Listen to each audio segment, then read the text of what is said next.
The dense canopy of the Amazon rainforest filtered the morning sunlight, casting dappled shadows on the forest floor. Atlas Redwood, a seasoned botanist with weathered hands and sharp green eyes, pushed through the thick underbrush, his excitement palpable. For years he had been studying the unusual plant life in this remote region, convinced that the jungle held secrets beyond imagination.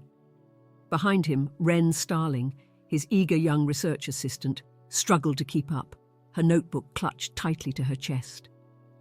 As they ventured deeper into the uncharted territory, the air grew thick with humidity and the sweet scent of decaying vegetation. Strange, luminescent fungi clung to the massive tree trunks, their soft glow adding an otherworldly quality to the already mystical atmosphere. Atlas paused, running his fingers along the bark of an ancient kapok tree. "Do you feel it, Wren?" he whispered, his voice barely audible above the cacophony of wildlife. "There's something different about this place." Wren nodded, her eyes wide with wonder and a hint of apprehension. She had joined Atlas's expedition in search of adventure and scientific discovery, but the deeper they went, the more she felt like an intruder in a realm not meant for human eyes. As if in response to her thoughts, a flock of brilliantly coloured macaws erupted from the canopy above, their raucous cries echoing through the forest. The team had been in the rainforest for weeks, following leads on a series of bizarre botanical anomalies. Reports of plants exhibiting unusual growth patterns and inexplicable luminescence had drawn them to this particular region. But nothing could have prepared them for what they were about to discover. As they crested a small rise, the trees parted to reveal a clearing bathed in an eerie emerald light. At the centre of the clearing stood a massive crystal formation, its facets refracting the sunlight in mesmerizing patterns.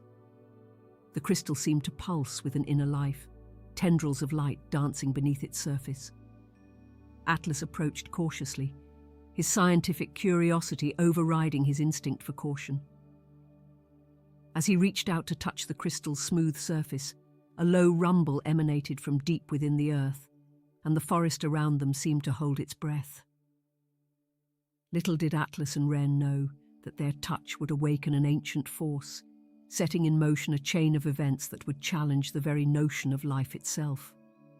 The moment Atlas's fingertips made contact with the crystal, a surge of energy pulsed through the clearing. The botanist stumbled backward, his eyes wide with shock as tiny glittering fragments began to form on his skin. Wren rushed to his side, her face etched with concern. "Atlas, what's happening?" she gasped, watching in horror as the crystalline pattern slowly spread across his hand.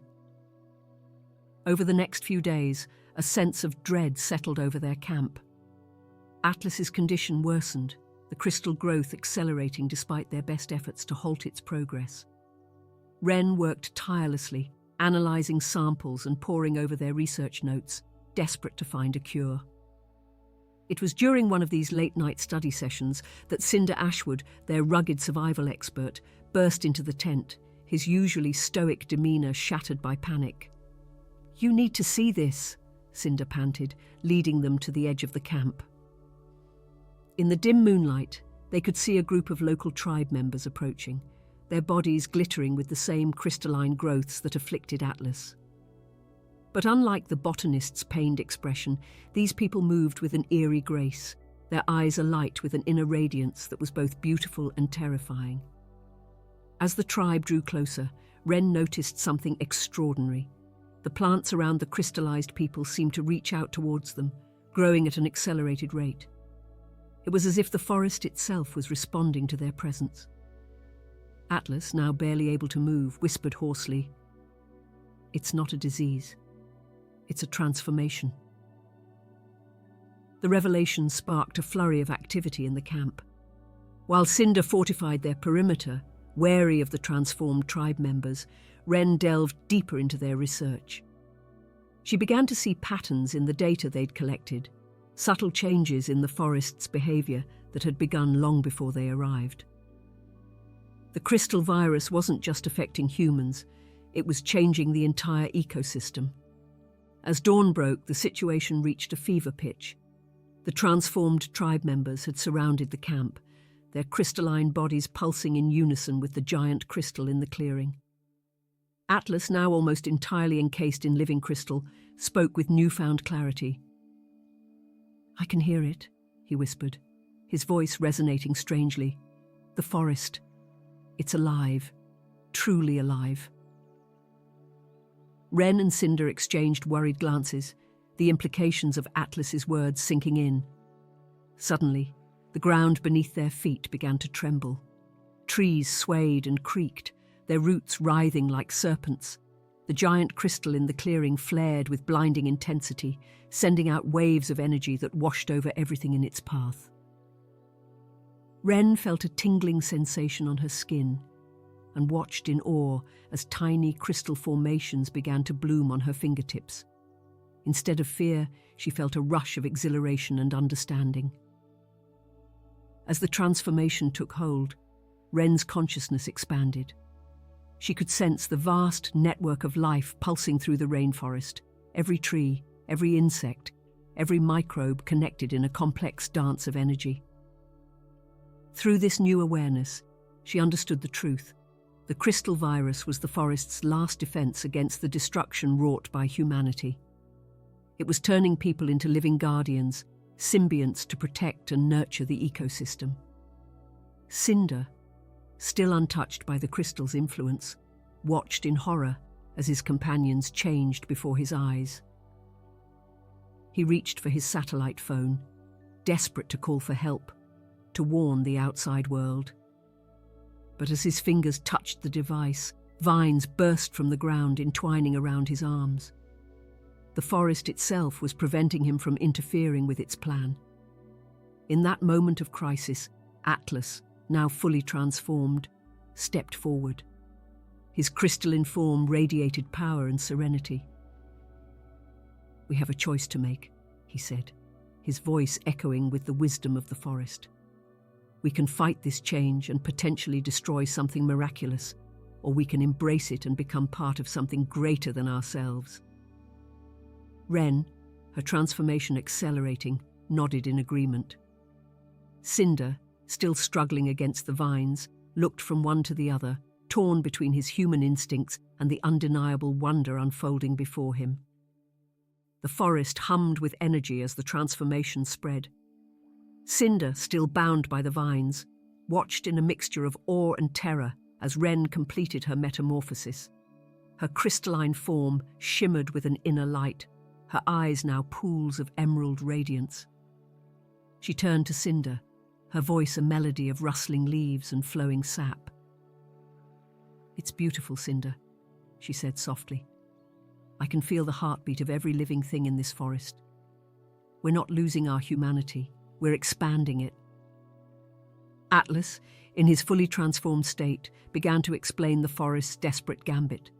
Centuries of deforestation and pollution had pushed the Amazon to the brink. The crystal virus was its last defense, a symbiotic adaptation designed to create guardians who could protect and nurture the ecosystem.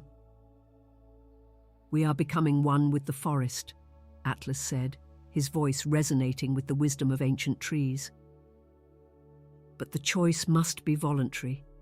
The forest will not force this change upon the unwilling." As if in response to Atlas's words, the vines holding Cinder began to loosen. He fell to his knees, gasping, the satellite phone forgotten on the ground. Around them, the transformed tribe members moved through the camp with fluid grace, their crystal bodies acting as conduits for the forest's energy. Plants grew at an accelerated rate, wounds in the ecosystem healing before their eyes. The air itself seemed cleaner, filled with a vitality that took Cinder's breath away. In the days that followed, a delicate balance was struck. Cinder, choosing to remain human, became a bridge between the crystal guardians and the outside world. He documented the miraculous changes in the forest, recording the rapid recovery of endangered species and the restoration of areas long thought lost to deforestation. Ren and Atlas, along with the transformed tribe members, moved deeper into the jungle, spreading their influence and protecting the heart of the Amazon. News of the strange events in the rainforest began to spread, drawing the attention of scientists, governments, and corporations worldwide. Expeditions were launched, some seeking to study the phenomenon, others to exploit it. But the forest was no longer defenseless. Each incursion was met by the Crystal Guardians, who used their newfound powers to confound and redirect those who would do harm to their domain. The Amazon had found its protectors, and the balance of nature in this vital ecosystem began to shift. Months passed, and the Amazon flourished under the protection of its Crystal Guardians. The transformation had spread to cover vast swathes of the rainforest, creating a shimmering barrier visible from space. Cinder, now a respected liaison between the Guardians and the scientific community, stood at the edge of the original clearing, marveling at how much had changed. The once small crystal formation had grown into a towering spire, pulsing with energy that seemed to flow through the entire forest. As Cinder approached the spire, he felt a familiar presence. Wren materialized beside him, her crystalline form now seamlessly blending with the surrounding vegetation. "The forest has a message," she said, her voice carrying the whispers of a million leaves. "It's time for you to understand."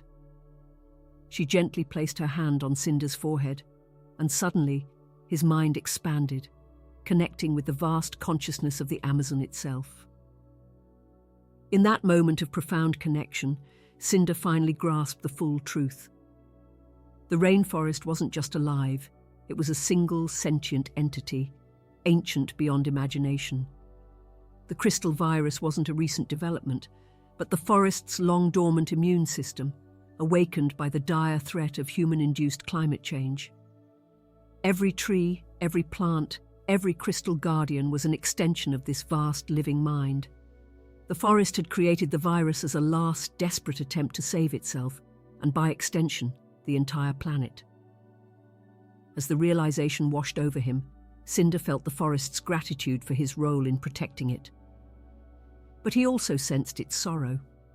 The Amazon showed him visions of other forests around the world, struggling against destruction. "It's not just about us anymore," Atlas said, appearing beside them. "The Amazon has given us the means to heal the world, but it needs human ingenuity to spread the cure." Cinder understood then that his journey was far from over. He had become part of something far greater than himself, a bridge between humanity and nature, tasked with helping both not just coexist, but thrive together. As dawn broke over the crystal-laden canopy, Cinder made his decision. Though he chose to remain human, he dedicated himself fully to the forest's cause. With Wren, Atlas, and the other Guardians by his side, he would work to expand the crystal symbiosis to threatened ecosystems around the globe. The age of exploitation was ending. A new era of harmony was beginning. As Cinder looked out over the shimmering expanse of the Amazon, he felt a profound sense of hope.